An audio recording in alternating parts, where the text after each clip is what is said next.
Amigo, ça fait longtemps que je t'ai pas fait une vidéo sur un destin brisé de joueurs. Mais là, je viens de tomber sur une histoire, j'ai trop envie de te la raconter. On ne va pas se mentir, si le football est aussi passionnant, si le football est le sport numéro 1 dans le monde, c'est en partie, évidemment, parce que le storytelling autour des joueurs est extrêmement puissant. C'est d'ailleurs pour ça que le football est devenu le plus individuel des sports collectifs aujourd'hui. Médias, clubs, supporters, dès que la moindre pépite pointe son nez, on s'emballe tous. Et pour rapidement créer des icônes, on adore 1.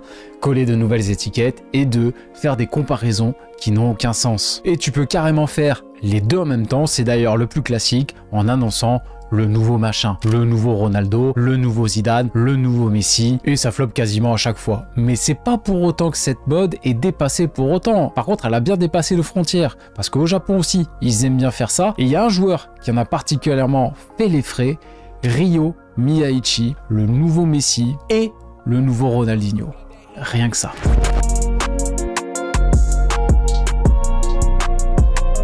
Avant de te raconter cette histoire, amigo, sache que j'ai un maillot à te faire gagner aujourd'hui et pas n'importe lequel, puisque ce sera le maillot de ton choix, tout simplement. Et oui, avec Parions Sport en ligne, la meilleure plateforme de paris sportifs qui sponsorise cette vidéo, on régale aujourd'hui. Petit jeu concours totalement gratuit. Pour participer, c'est très simple, tu nous follow sur Insta, Parions Sport et moi-même, et tu check mon dernier post dédié.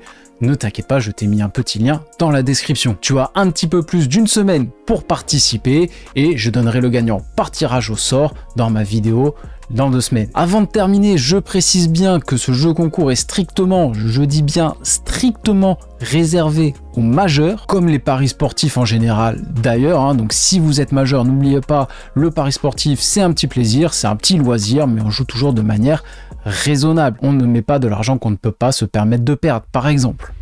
Alors, je vais être tout à fait honnête, amigo, cette histoire, je viens de la découvrir. Je l'ai découverte après avoir regardé l'animé Blue Lock, série que je te recommande vivement si ce n'est pas déjà fait, si t'aimes bien les mangas, même si t'aimes pas trop en tant que passionné de football, je pense que ça peut t'intéresser, parce que oui, évidemment, c'est un animé, donc ça part un petit peu dans tous les sens, c'est de la fiction, mais la base est quand même très solide. Il y a un véritable constat qui a été fait sur l'état du football japonais, et quand on voit la construction des personnages, on sent bien que l'auteur a de véritables références.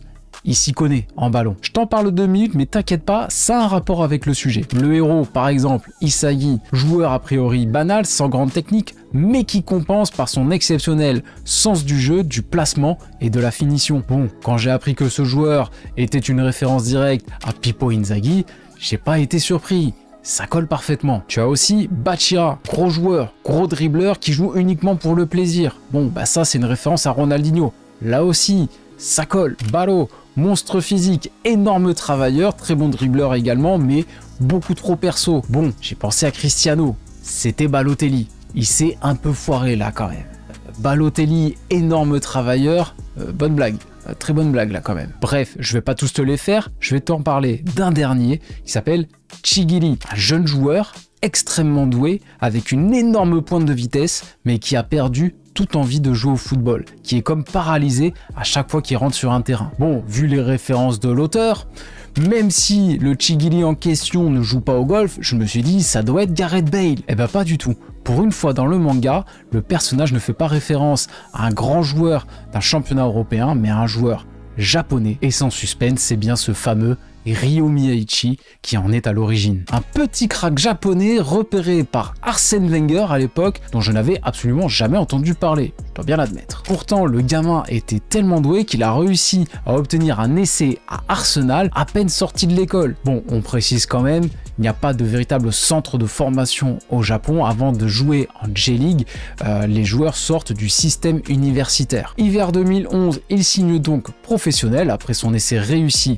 l'été précédent, et le tout avec les éloges de Papa Wenger. Nous sommes ravis que Ryo Miyaichi nous ait rejoint, il a fait un essai avec nous durant l'été et il a un talent brut qui a attiré beaucoup de clubs dans le monde entier. Bon, niveau pépite, il s'y connaît, le père Wenger, donc là tu peux te dire quand même qu'on tient quelque chose de sérieux, mais c'est pas pour autant qu'on le verra tout de suite sous le maillot des Gunners. Bon, en même temps à ce moment-là, tu as Van Persie, Walcott, Nasri, Arshavin, Chamakh et aussi ce bon vieux Niklas Bentner qui bouche absolument tous les postes devant. Et même s'il a signé son contrat professionnel avec Arsenal, il n'a pas encore obtenu de permis de travail. Il ne peut pas encore jouer en Angleterre. C'est donc en toute logique qu'une fois le contrat signé, Mihaichi est envoyé dans la foulée en prêt pour 6 mois au Feyenoord Rotterdam. Bon là tu te dis peut-être que ça fait beaucoup de changements d'un coup pour un jeune joueur fraîchement débarqué du Japon, et ça peut se comprendre, mais en vrai, ce move n'est pas bête du tout. Envoyer un jeune japonais au physique un peu frêle, même s'il mesurait quand même 1m83, c'est pas mal,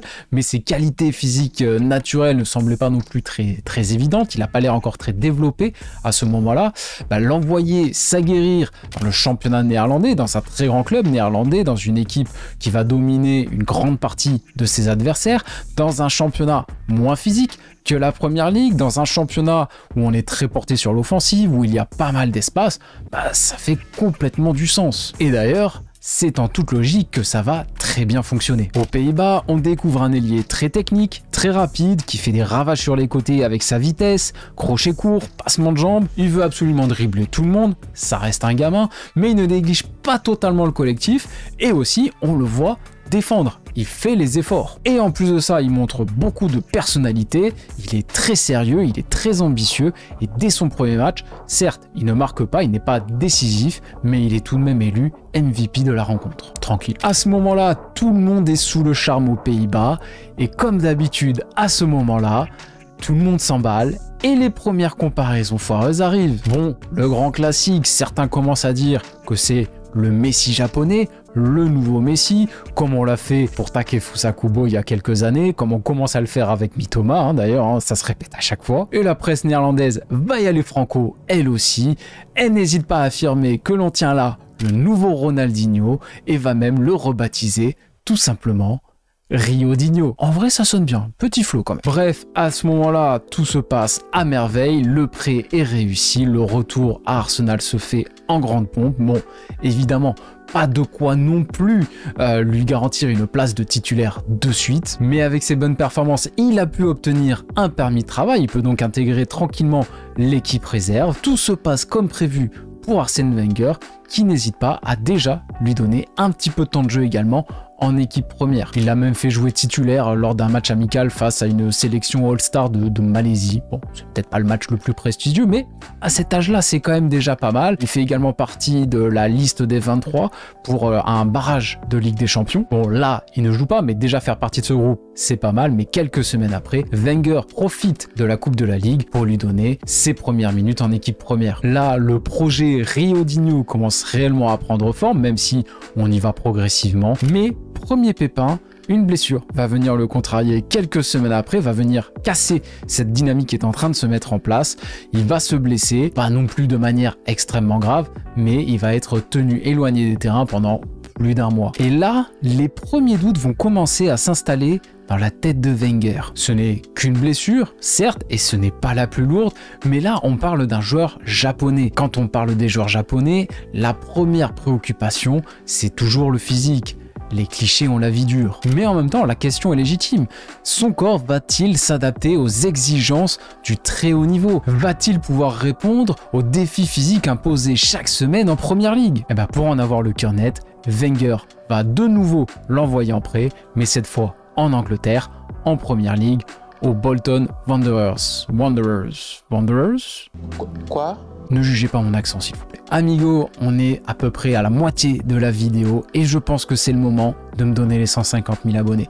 Je sais qu'il y en a beaucoup parmi vous qui pensent être abonnés parce qu'ils voient mes vidéos apparaître sur leur page d'accueil YouTube à chaque fois, mais qui ne le sont pas vraiment.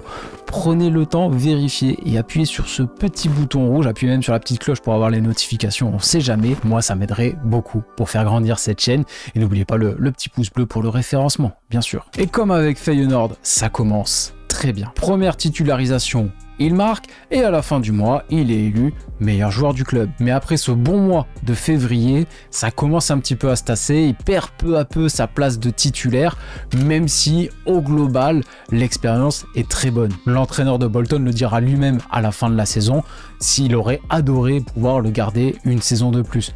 Le seul souci, c'est qu'entre-temps, son club est tombé en deuxième division. Bref, un deuxième prêt satisfaisant, mais ceci dit, la progression n'est pas énorme non plus.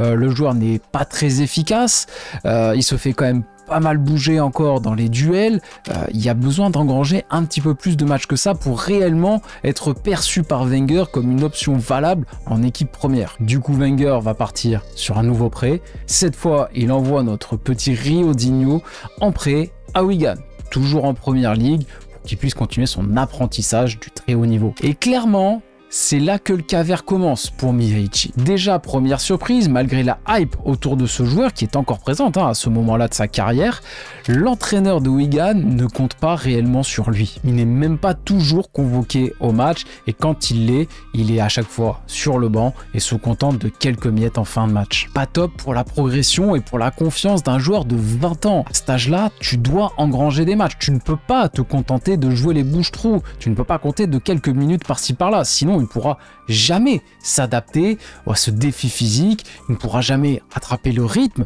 de cette première ligue, il doit jouer, absolument. Si c'était pour jouer les bouches-trous, tant qu'à faire, il restait à Arsenal. Le cadre était quand même plus sympathique et d'un niveau plus élevé qu'à Wigan. Et comme si cela ne suffisait pas à son malheur, après seulement 4 petites apparitions en match, Miyaichi sauront les ligaments croisés d'une cheville. Là, tu dis que c'est certainement la pire chose qui pouvait lui arriver.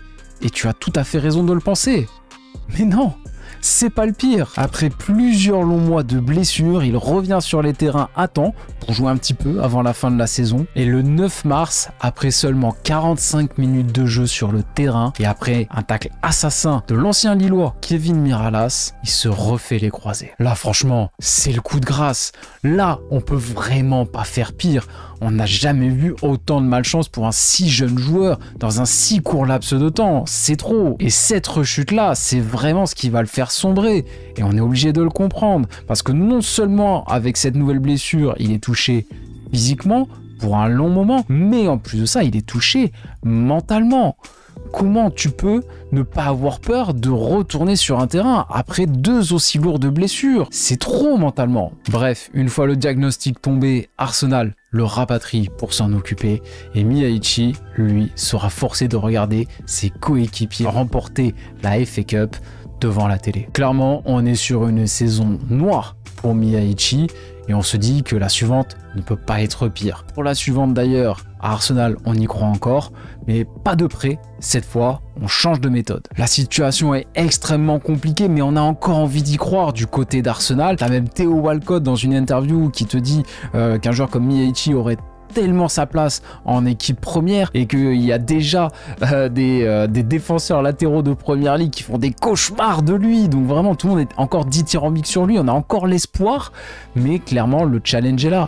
Arsenal attend de lui qu'il puisse prouver que son corps lui permet de s'adapter au haut niveau et qu'il peut enchaîner des matchs au moins avec la réserve. Le problème, c'est que le traumatisme à ce moment-là est beaucoup trop profond. Le joueur est comme paralysé à chaque fois qu'il rentre sur un terrain. Lui qui était si fort mentalement, si confiant, si ambitieux, est dorénavant complètement paralysé par la peur d'une énième rechute. Wenger, pour lui redonner un petit peu la confiance, pour lui redonner un peu le moral, va même lui donner un peu de temps de jeu en Ligue des Champions avec une première apparition contre Fenerbahçe, une deuxième apparition contre l'OM. Bon, même si celle-là est un peu plus anecdotique, il n'a joué qu'une minute, mais voilà, ça fait toujours plaisir et ce sont des gages de confiance que Wenger essaye de lui donner, mais encore une fois, la peur de la rechute est beaucoup trop forte. Et c'est d'ailleurs exactement ce qui va se passer. Pas la cheville cette fois, pas les croisés, mais une grosse blessure aux ischio qui va une nouvelle fois le tenir éloigné assez longtemps des terrains. À la fin de cette nouvelle saison cauchemar, il ne lui reste plus qu'un an de contrat avec Arsenal. Arsenal, on n'y croit plus vraiment, mais on a encore un petit espoir, on tente un dernier coup, un dernier pari, on tente un dernier prêt. Retour aux Pays-Bas, pas au Feyenoord cette fois, mais un cran plus bas, au FC Twente. Du côté des Pays-Bas, la hype est toujours présente autour de Ronaldinho, donc on se dit peut-être que sur cette terre où il a déjà réussi, sur cette terre où il est particulièrement apprécié, il arrivera à retrouver la joie de vivre, le plaisir de jouer au football et même retrouver la marche vers le très haut niveau. Mais cette fois, il n'y aura pas de Ronaldinho. Le joueur a traversé la saison comme une âme en peine, 0 but, 0 passe décisive, très peu de dribbles tentés, la flamme est éteinte. Et franchement amigo, on est obligé d'avoir de la peine pour ce garçon, parce que l'origine de ses blessures ne proviendrait pas d'une mauvaise hygiène de vie, comme c'est souvent le cas avec des joueurs qui se blessent régulièrement, mais au contraire, ça proviendrait d'un surentraînement. En fait, le joueur était tellement sérieux et tellement travailleur qu'il s'imposait des charges de travail au-dessus de ses qualités physiques naturelles. Il voulait absolument prouver qu'en tant que jeune joueur japonais, il pouvait s'adapter à ces championnats européens, qu'il pouvait s'adapter à ce défi physique. Malheureusement, il en a trop fait et il en a payé le prix fort. Bref, ce nouvel échec signera la fin de son aventure avec Arsenal. Là, il part à la fin de son contrat, libre, en 2e division allemande, de relancer du côté du FC Sampaoli. Bon, c'est peut-être pas le championnat le moins physique, mais la destination est intéressante. Déjà, c'est de la 2e division, donc le niveau est beaucoup plus bas. Et en plus, Sampaoli, c'est un club particulièrement familial, un club atypique avec des valeurs très prononcées. C'est un cadre assez intéressant pour essayer de se relancer et de retrouver le plaisir de jouer. Le seul problème, encore une fois, je te le donne en mille, à peine arrivé, il se refait les croisés. Sur ses 3 premières saisons avec le club allemand, il ne joue que 90 minutes. Ah, c'était pas le Ronaldinho japonais, c'était le Abu Dhabi japonais, le pauvre. Heureusement, à ce moment-là, il est quand même tombé sur un club qu'il appréciait particulièrement et qui avait énormément de peine pour lui. J'ai trouvé pas mal d'articles d'époque où en gros, ils expliquaient qu'il a joué vraiment beaucoup trop de malchance pour son jeune âge et on avait vraiment envie de lui donner cette opportunité de retrouver tout son talent. Et puis aussi, et de manière tout à fait logique, s'ils avaient réussi à le remettre sur pattes, ils auraient obtenu un joueur avec un talent qui n'aurait jamais pu se payer en temps normal. Puis le gamin, il est sérieux, il est travailleur, ça plaît beaucoup au club allemand. Ils vont lui donner du temps, ils vont lui donner 6 saisons pour qu'il puisse se relancer. Mais durant ces 6 saisons, les blessures ne l'ont jamais lâché. Et à la fin, ça se terminera comme à Arsenal, libre de tout contrat, avec un message d'adieu plein de regrets de la part du club qui se termine par « on espère qu'il retrouvera la santé ». À ce moment-là, Miyaichi approche de la trentaine. Clairement, les rêves d'Europe, de Ligue des Champions sont terminés. Dorénavant, le seul objectif, c'est de retrouver le plaisir de jouer, peut-être de retrouver aussi la sélection japonaise. Et pour ça, quoi de mieux qu'un retour au pays? Surtout qu'à ce moment-là, un très bon club japonais, le Yokohama F Marinos, lui donne une nouvelle opportunité. Là, on se dit que peut-être dans son pays, dans un championnat moins exigeant encore, moins physique, dans un championnat qu'il connaît parfaitement, dans un pays qu'il connaît parfaitement, là, il pourra enfin s'exprimer et se faire plaisir. Tu le vois venir ou pas? Est-ce que j'ai vraiment besoin de t'expliquer la suite? 6 mois après, les croisés, je vous jure, j'ai mal pour lui là. Là, il est censé revenir à la compétition au mois d'avril. Je sais pas comment il fait pour trouver la force de revenir après toutes ces blessures. Comment il fait pour tenir encore debout sur un terrain, pour avoir encore cette envie de jouer, pour encore essayer de surpasser cette peur de se blesser. Je trouve ça complètement dingue. Mentalement, je trouve ça absolument incroyable. J'ai un immense respect pour ce joueur. Et si j'ai voulu te raconter cette histoire, amigo, je pense que tu comprends pourquoi. Parce que autant, très souvent, je suis très critique envers des joueurs qui ont énormément de talent, mais qui ne donnent pas tout sur et en dehors du terrain pour nous en faire profiter, qui ne font pas tous les efforts, notamment au niveau de l'entraînement, de la nutrition, du sommeil, tout ça, de la préparation invisible. Autant quand je vois des joueurs comme ça, ça me fait trop de peine. Ces mecs-là, ils méritent tellement mieux. Parce qu'un mec comme ça, qui s'accroche comme ça pendant toutes ces années, c'est pas juste un mec qui veut faire son boulot. Ça, c'est un immense passionné. Et ça, c'est beau. Bref, ce sera tout pour aujourd'hui, amigo. J'espère que cette vidéo t'a plu. Si c'est le cas, pense bien à la récompenser encore une fois avec un petit pouce bleu et en t'abonnant si ce n'est pas déjà fait. N'oublie pas de regarder Blue Lock si ce n'est pas déjà fait aussi. Très important. Vraiment pas mal. Là, je vais commencer Aohashi. Je sais que dans les commentaires, là, il y a tous les puristes là qui vont me dire « Quoi? Tu regardes Blue Lock? T'as pas regardé Aohashi ?» Je vais m'y mettre, vous inquiétez pas. En attendant ma prochaine vidéo, n'oubliez pas de me suivre sur mes réseaux sociaux et particulièrement sur Instagram. Il y a du contenu qui vous est proposé tous les jours sur l'actualité, mais aussi des petits délires perso et sur toute mon escapade au Japon actuellement. Les liens sont dans la description. Moi, je te dis à la semaine prochaine. Ciao, ciao!